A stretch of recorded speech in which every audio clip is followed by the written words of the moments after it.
Nistuni Danigo Sabinaki, Nimoch do Gena. My name is Dr. Gabrielle Lindstrom. Weaselhead is my maiden name. That's what I'm going under now. I'm from the Gena Nation, also known as the Blood Tribe. I introduced myself in Blackfoot, as well as called myself by my Blackfoot name, which is Sabinaki, and that name was gifted to me by my dad when I graduated with my master's it's been well over 10 years. What's interesting about that and why I introduced myself in Blackfoot is because it's taken me nearly 50 years just to say those few words, whereas I should have gotten a Blackfoot name right when I was born, and because of settler colonialism and the ongoing genocide that Indigenous people are going through, I just learned to say those few words in Blackfoot. Most recently, I don't have my language, I'm not fluent in it, and so when I say those words, I say it proudly, but it has taken me nearly 50 years to learn to say those words. My name is Dr. Bukola Salami. I'm a professor at the Cummins School of Medicine, University of Calgary. A bit about my background. I was born in Nigeria, and I migrated to Canada at the age of 16, and started high school in Nigeria, completed high school here.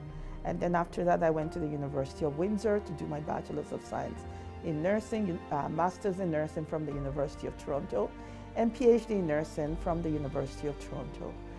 My initial research was with Philippine educated nurses. That really, my doctoral work was all for the family, the migration of Philippine educated nurses to Ontario through the Living Caregiver Program.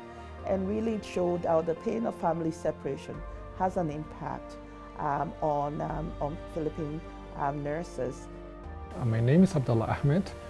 I am the program coordinator for the Enhanced Settlement Workers in Schools program, which works with the public, Catholic, and the charter school boards. We work out of over 300 schools in Edmonton alone. My background is program management and development. I have been delivering evidence-based programs that are mainly focusing on drugs and addiction, crime prevention, and mental health, and youth-related specific programs. I've been working on this program for the last 3 years, and it's a pilot program that's been funded by the federal government under the IRCC umbrella. I work as an associate professor in Indigenous Studies with Mount Royal University, and in that role, my main focus is teaching. I also am an active Indigenous researcher in the community, working in both academic research, but also community research as well, community-driven research, and so there's quite a difference there. And so I talk to my students quite a bit about the importance of not only drawing on academic knowledge, but their lived experience, because we bring who we are to every encounter that we have, whether that's our learning encounters or our in friends, whatever it is, we bring who we are there. And so it's so important to look at those lived experiences and integrate them into professional and academic contexts. I mainly work, my research is concerned with advancing an understanding of who Indigenous people are as we understand ourselves. So how have we experienced Canadian nation building? How have we experienced the Canadian legal system, the social systems that structure our lives? And how can we tell our story in ways that are true to our experience and not in ways that are influenced by deficit perspectives that have been imposed on us as Indigenous people. When I came to Alberta, I started looking at the issue about immigrant health in Canada, including the mental health of immigrants. My first work with the Black population was on parenting and mental health promotion practices of African immigrants in Alberta. And at that time, I did that work with Edmonton Immigrant Services Association and Africa Center. And we interviewed African immigrant parents and stakeholders and community leaders to find out about parenting practices. And it shed some light on issues related to discipline, parenting, issues related to mental health too. And we heard stories about the experiences of children within the school system, and how children oftentimes in the school system experience discrimination, how they are often channeled into less demanding academic paths because of the perspective or the perception about Black kids in the school system. We also heard about the values of parents, African parents, and the values include respect and religious values, and also values related to education that was strong, but as I said, those values were very much constrained by the education. And we learned about the limitations that parents face, trying to, for example, support their educational paths of their kids, while at the same time them experiencing downward occupational mobility, and now that has an impact on the educational success or perceptions of children.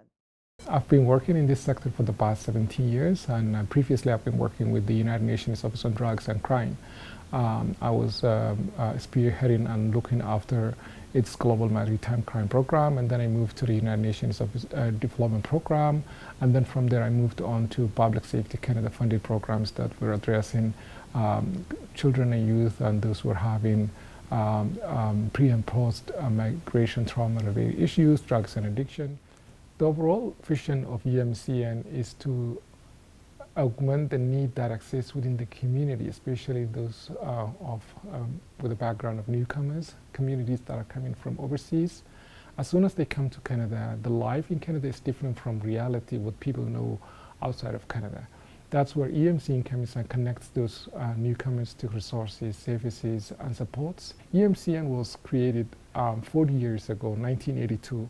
As a result of the need that also existed at that time, the newcomers were going through, and as such to this day has withstood the test of time by being able to support not only newcomers but also collaborating with other service providers within the sector, facilitating government-funded programs, pooling and bringing resources together, supporting other areas of service delivery within the community.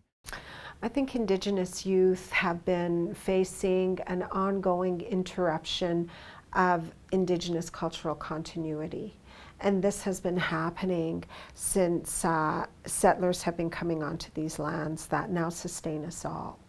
And when I talk about interruption in cultural continuity, that includes the way an Indigenous identity is formed in community, through ceremony, through language, all of those sort of cultural reference points that have sustained Indigenous youth for thousands and thousands and thousands of years. So there's been a fracturing of that, of those reference points. And so now, instead of having Indigenous reference points that are grounded in language, that are grounded in the stories of the community, that are grounded in our ontological responsibilities. So what makes us feel real? What makes us feel authentic as Indigenous people, not as Indigenous people trying to be white, for example, as Indigenous people trying to fit into mainstream society. And so that fracturing has led to now what we're seeing in terms of the challenges that Indigenous youth are experiencing. And what we're seeing is a continuous rise in youth, Indigenous youth, homelessness. We see the youth that have grown up in foster care system, and as soon as they turn 16, 17, 18 years old, as soon as what the system calls aging out, and then we see the youth not being prepared with the basic life skills, how to do taxes, how does credit work, all of those kinds of things. What about rent, how to budget, how to create a relationship with money, with finances, things like that. So none of that is being imparted, those kinds of life skills. And so they age out of the foster care system. They end up on the streets in many instances, still very much fractured from traditional practices, alienated from language, alienated from community in many instances. And so we have youth who are wandering around on the streets and very much not knowing who they are, where they come from, and even why that matters. And so this legacy of colonization, it continues today. And I think one of the biggest challenges is that it is going unrecognized, it's going unexamined, and because of that, ongoing experiences with colonial violence, racism, discrimination, marginalization, those experiences are invalidated.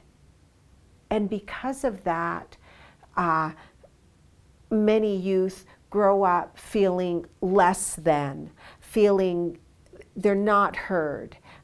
Their experiences don't seem to matter by mainstream society, the education system, the social systems, all of that. And so in 2019, I did a research project for the Blood Tribe, where we looked at addressing racism in the southern Alberta area. And so we did that, we undertook that on our own because the settler society wasn't doing anything about it. The research that was out there was written from a non-Indigenous perspective, using non-Indigenous methods, non-Indigenous methodologies. Those methodologies that are constructed from a Western settler lens are insufficient in capturing an Indigenous reality with racism, how we experience racism, how we understand it. So that research that I did, we looked at experiences with racism. We asked our participants their experiences with racism from when they were children. And so what the findings show is that Indigenous, and generally speaking, so I'll generalize now because I'm speaking about the experience of Blood Tribe members, but we might even generalize that. So experiences with racism happen very early on in life. And with some of the participants, these experiences were as early as they could remember. And so they experience this early in life, and it continues to be a presence in their life right into adulthood. And so one of the questions we asked was, do you think those experiences with racism when you were a child, did they shape your identity later in life? How you see yourself, how you think society sees you? And nearly all of our participants answered yes. Those experiences negatively affected how I see myself as an Indigenous person, how I value myself, and how others perceive me, how I think others perceive me as an Indigenous person. I created in 2019-2020 the Black Youth Mentorship and Leadership Program, which is a program to socially and economically empower Black youths to contribute meaningfully to the Canadian society. We've had around 150 Black youths going through the program, mainly high school youths in grade 11 and grade 12, and it's really showing. Some of the things that I've learned through the program is the strength that many of our kids have. And when I set up the program, I thought I was going to be mentoring Black youth, but then I didn't realize how much Black youth can actually mentor themselves and support themselves. And also the importance of community belonging and positive cultural identity that the program like that could create for Black youth. For example, there was one youth that talked about the experience of experiencing racism, and they went to a black therapist, to a white therapist, and the white therapist is like, what? Oh, what? Are you sure? And just wants to really just brush out and do talk about something else because they were not used to talking about racism. Another youth talked about sleeping over at a friend's house and being made fun of her lip. And that same youth also talked about crossing the street and someone throwing a sloppy at her and calling her the N-word. She internalized that, and that continued to accept our self-perception of ourselves. So, she talked about, wanting to be white so bad, wanting to have a different hair, a different lip, and that was all linked to our experience of racism. So those are some of the research that we've done. Lately, we interviewed youths across Canada, and we did a survey of around 1,000 Black youths across Canada. And the survey found about, it was on the impact of COVID-19 on the mental health of Black youths. And Black youths talked about, oftentimes when we think about COVID-19, we think, COVID-19 is affecting health and mental health and intersecting with mental health. The particularities of being a Black youth is that you also had the Black Lives Matter movement happening at the same time. So you had the re-traumatization from COVID, you had the COVID-19 itself, the threat of COVID-19, and then you had the mental health, all intersecting together to contribute to your mental health.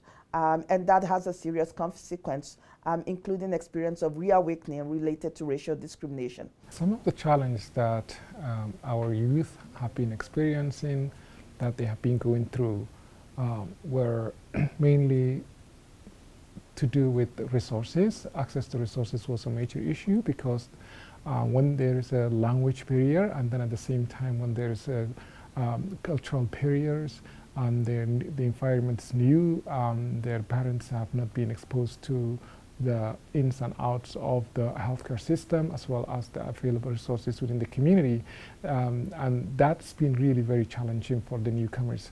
At the same time also, there were other family stresses because then we had a challenge that were coming from unemployment, food insecurity. At the same time also there were underlying health conditions that were as a result of pre-migration issues that the clients have experienced due to them being in refugee camps, migrating between different countries before they came to even Canada, some of them. So those were the issues that were really putting barriers in front of the clients that we serve, but at the same time also there was social and academic challenge. And that included also integrating within the community, being able to interact and also have access to available resources, which was impossible for them due to also COVID, which was really extremely affecting their safety and as well as emotional well-being with relation to also their community connections. So that was a major setback to the clients and the communities that we serve. EMCN is part of the bigger picture, which is the C5. That includes Bent Arrow and it includes other service providers. And we were able to overcome and also help and be there for our clients. And that's really one of the major contributors that we can say that EMCN has so far been able to achieve. I'd like to share a little bit of my own story growing up. So I grew up on the Blood Indian Reserve, and so I was born and raised there. And unless a person understands what it's like to grow up and to experience being cloistered away on a small landmass, and the only time you leave there is to get groceries or to go do laundry, things like that. But for most of your life, most of your time, you're on this reserve. And so growing up, I always wondered, I asked myself, why am I growing up on a reserve? Don't they put wild animals on reserves? And I'm thinking about the African wildlife reserves. And so I learned about that when I was a child. And I was wondering, well, why am I on a reserve? And so I grew up very much learning the rest of the provincial curriculum, kindergarten to grade 12 curriculum. I learned that even though I was on the reserve. So I didn't learn anything about Indigenous people. And what little that I did learn about Indigenous people, it was as if we were part of the local wildlife, as if we were just standing in the way of progress. So I grew up thinking that it was normal to be segregated on a separate landmass. I grew up thinking that it was normal that white society looks down on us. I grew up wanting to be white because that's all I ever saw around me was the success stories about white people. Beauty ideals were all, you know, sort of framed by blonde hair, you know, blue eyes, all of that. And I could never aspire to anything like that at all. And so I grew up thinking of very less, like thinking that I was less than. And when starting when I was 13, you know, I made multiple suicide attempts to end my life. And that occurred for, you know, right up until I was 15 years old. And then I got pregnant when I was 16 and had my daughter Maria. And I started high school when I was 17, and I went to Catholic Central in Lethbridge. And there, it was a culture shock for me, like a huge culture shock, because growing up on the reserve, you know, it's very sheltered. It's like, that's all you know.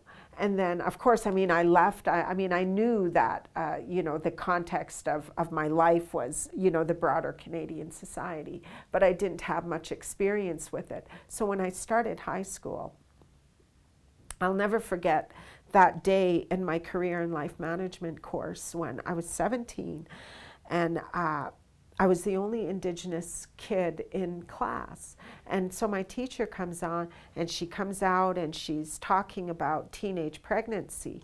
And then she starts talking about Indigenous girls and teenage pregnancy.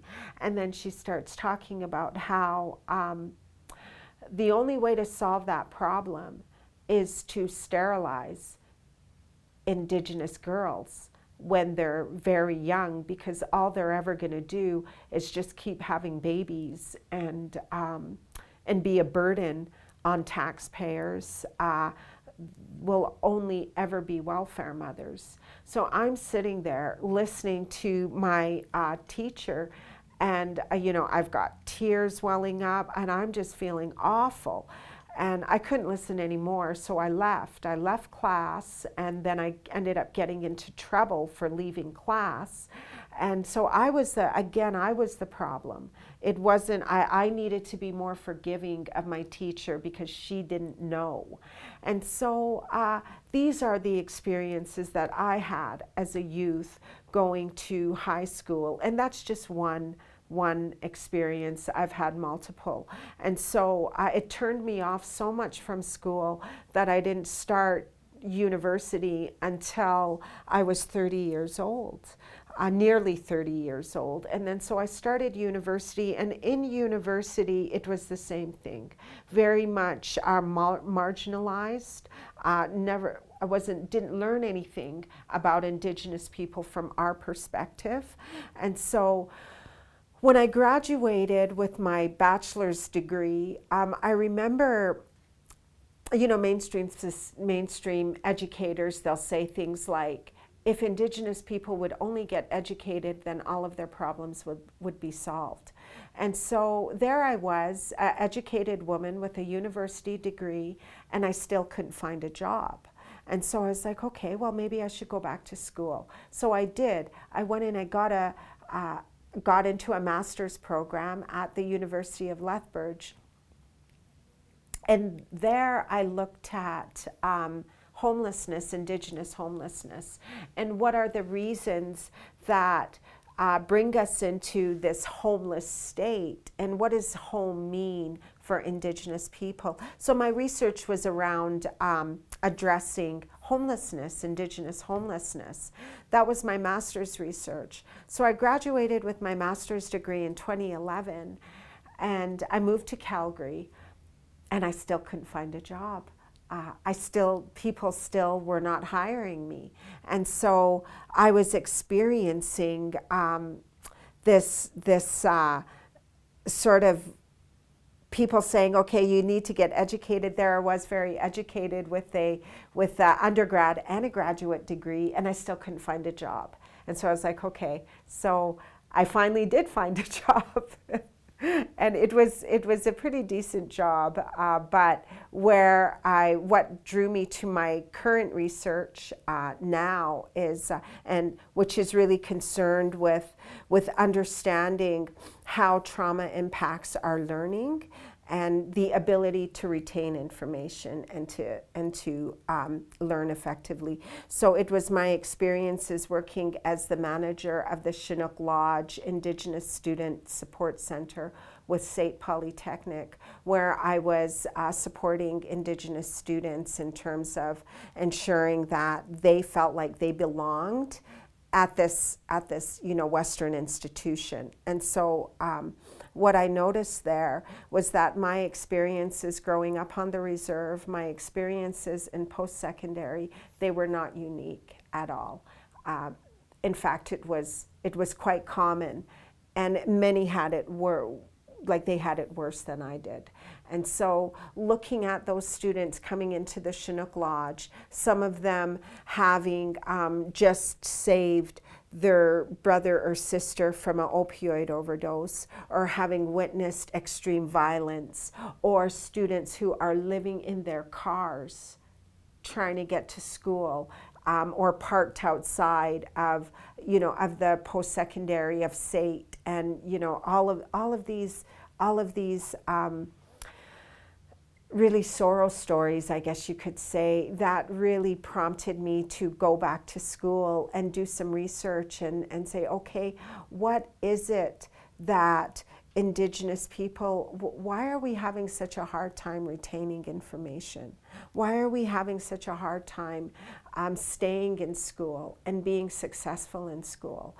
And so I started a PhD program in 2014 with the University of Calgary, where I was in the adult learning specialization, and I looked at the interplay between trauma and resilience in the post-secondary experiences of Indigenous adult learners.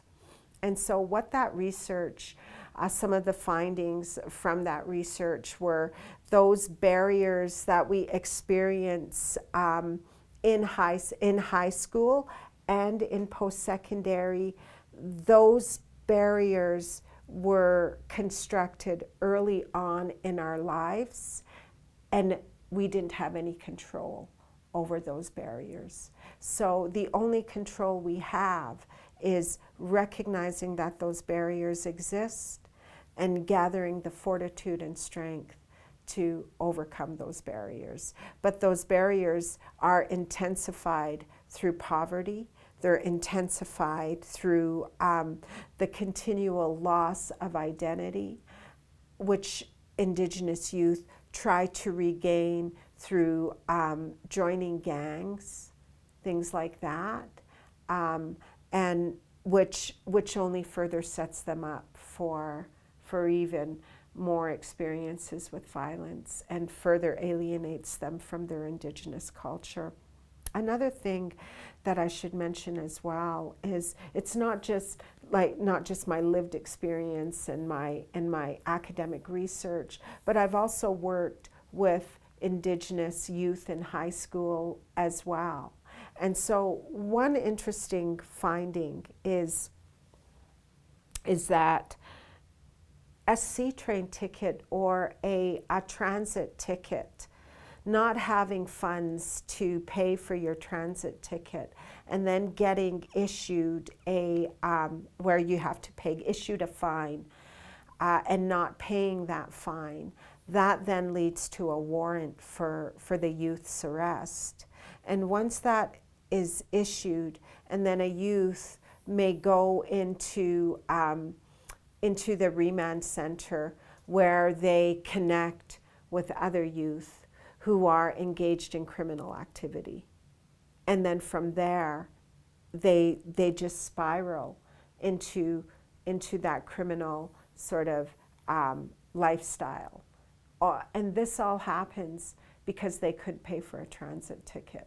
And so what are some of the things that society can do to ensure that Indigenous youth are not funneled into the justice system, are not funneled into the social service system, or automatically are not looked upon as if they're failures in society? See, that's not in the control of Indigenous youth, but that is in the control of every single Canadian to change their perspective and learn about who they are. So the biggest challenge to that is our education system today, because our kindergarten to grade 12 education system has at its core a series of outcomes that are focused on gathering external knowledge. So everything is external to us. Learning about other people is done through diversity training, through awareness training. But even when we're younger in our K-12 education experience, learning about other people is always done from a distance. So we learn to celebrate cultural differences. We don't actually learn to participate in different cultures other than our own. So it's as if our education system is constructed in a way where we're always these objective observers of what's happening around us, rather than active participants in relationships, and creating these relationships with people who don't look like us, don't talk like us, don't act like us. Those kinds of relationships. How do you foster a relationship with someone who is from an entirely different culture from you when the education system tells us the best way to learn about somebody else is to study their culture rather than actually go and have coffee with someone, or to actually be a part of that culture in meaningful and authentic ways? It's almost as if we're leaning into our fear rather than deconstructing that fear. So some of the challenges that the policymakers need to understand, specifically here in Canada, and specifically in Alberta, is, for instance, the housing. Housing is a major issue problem that affects the newcomer communities.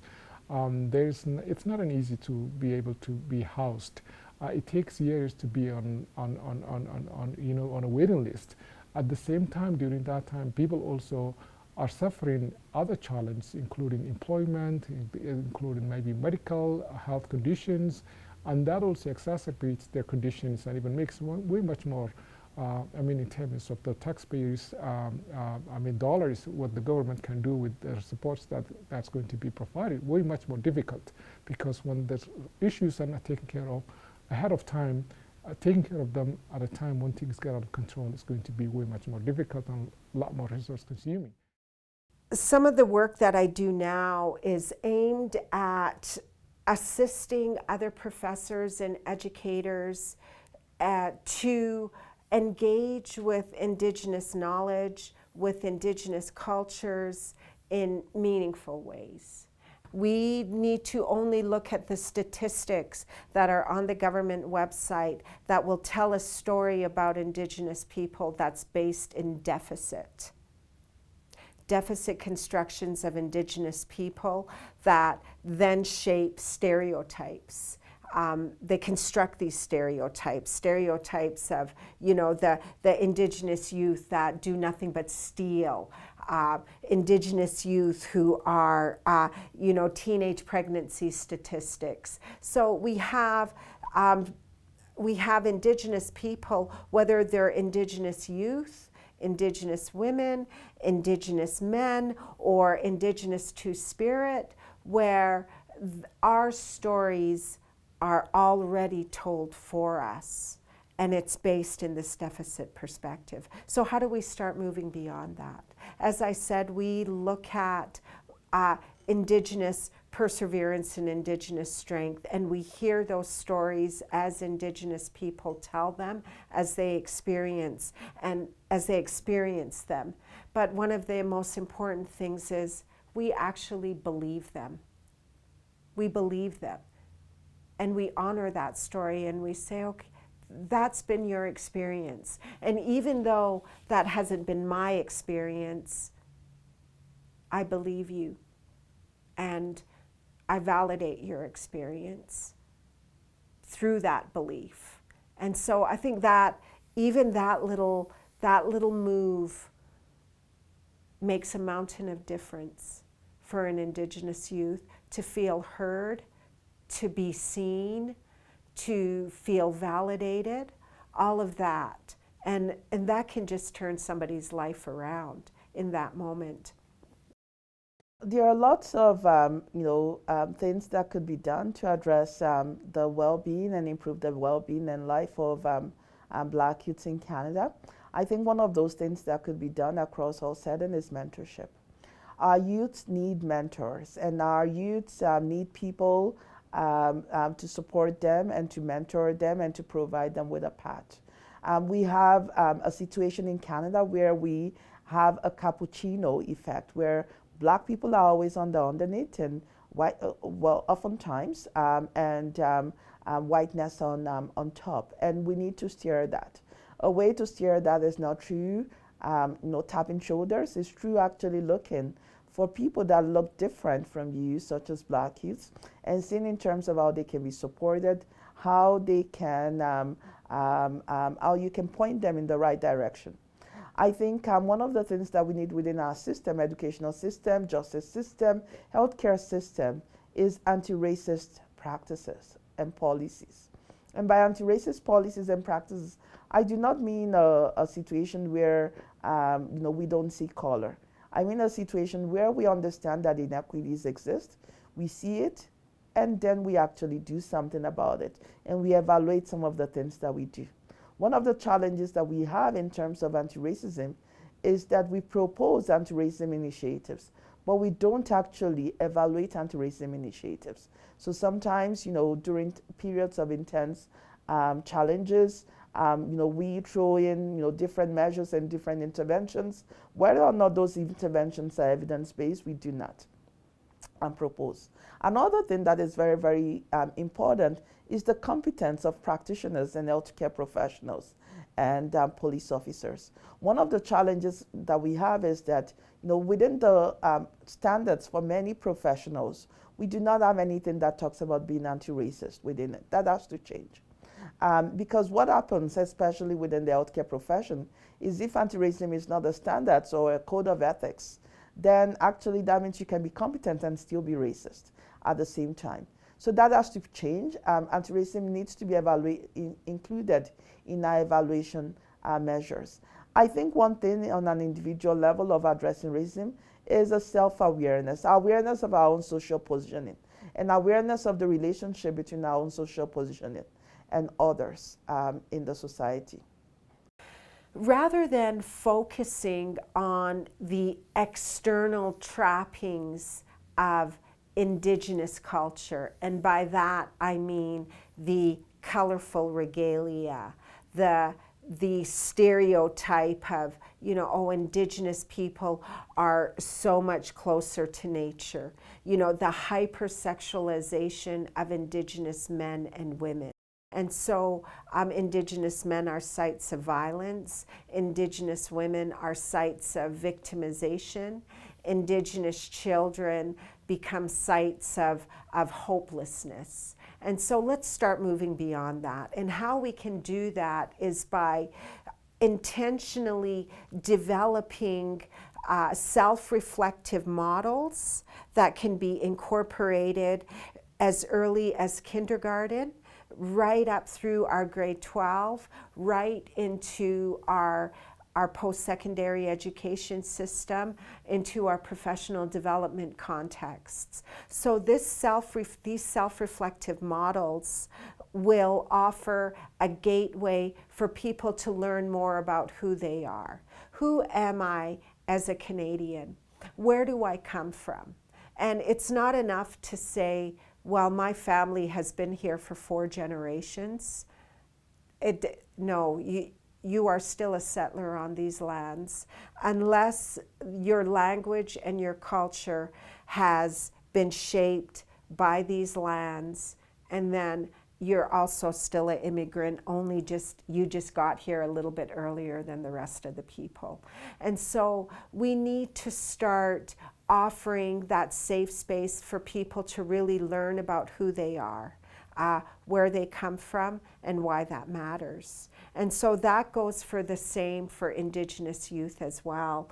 It's right now that we have what we call a pan-Indigenous approach to understanding and exploring Indigenous cultures, where there's this idea that Indigenous cultures are all the same.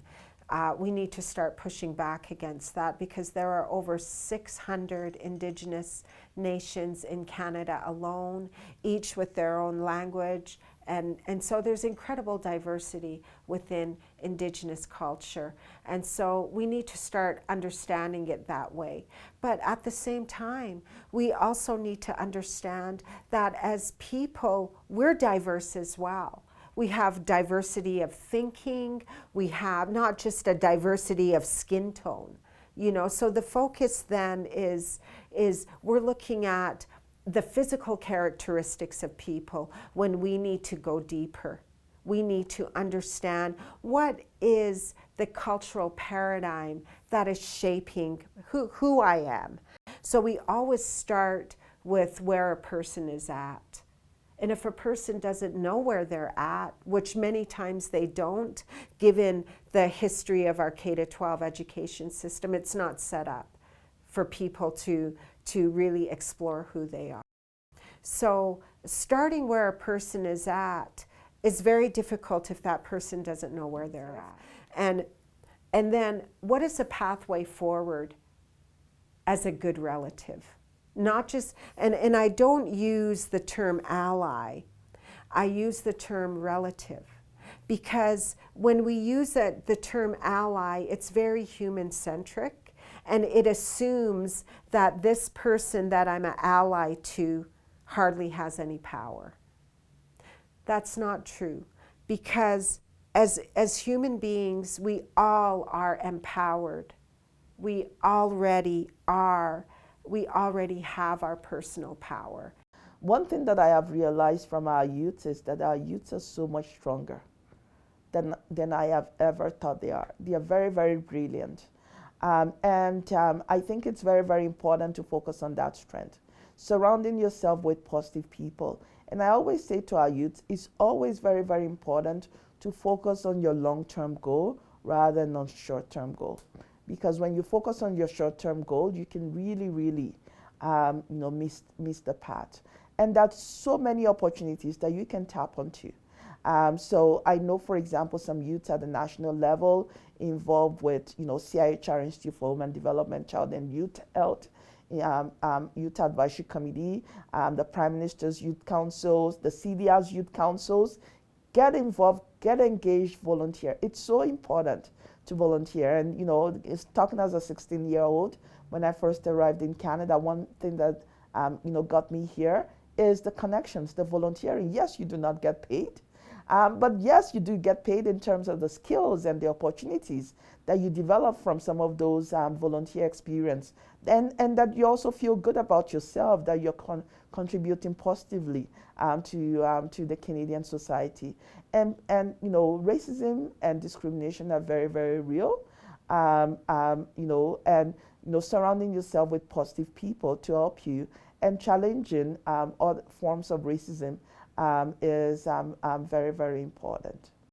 We've never lived in a context where everybody is the same. and we shouldn't. And then now it's like people are saying, well, we need to treat everybody equally. Yeah, but not everybody is equal, and capitalism and the way our society is set up, it wouldn't work. Capitalism wouldn't work if everybody really was equal. Capitalism only works if there are the haves and the have-nots, and it also wouldn't function without poverty. And so we need to ask ourselves, what are the alternatives? What is another way? So with Indigenous youth, okay, you're on the street, then this is just hypothetically speaking, okay, you may be on the street now. What is the alternative to that? And what are the steps you need to take to get you out of that? Because nobody can take those steps for you. We might be able to light the path, but ultimately that path is yours to walk. And whether you decide to take up that journey is really up to that individual. So guiding youth on this pathway, it's almost like they're going back home to who they are as an Indigenous person. And it's Indigenous culture that saves our lives. My advice to the youth is never feel alone. Tap onto someone, talk to the person that you trust, ask them for help. You are no longer all by yourself. We know that sometimes for us, what we do is to address those issues. We come up or also share information orientation sessions where we are educating the parents and also caregivers and also educators within the school, public, board, Catholic, as well as the charter system, where we kind of like addressing if there is issues that are related to conflict resolution, difficulty within coping mechanisms, stress management. We address anger management. All of those issues are the sessions and information oriented sessions that we provide. I think the advice I'm going to give the youth is understand there's resources. You can talk to us. You can reach out to the Edmonton Mennonite Center for Newcomers. You can talk to any of your educators within the public or within the board, 3 board schools, and at the same time be able to ask for help. I experienced my own struggles with addictions and all of that, and it was only through going back and learning about who I am as a Blackfoot woman, learning about my Blackfoot values for living a good life, and actually integrating those values into my life that I've been able to not only help myself, but in that process of helping myself, I've been helping others as well to create the kind of future where they feel like they belong in that future. They're not creating that future for someone else, but it's for themselves.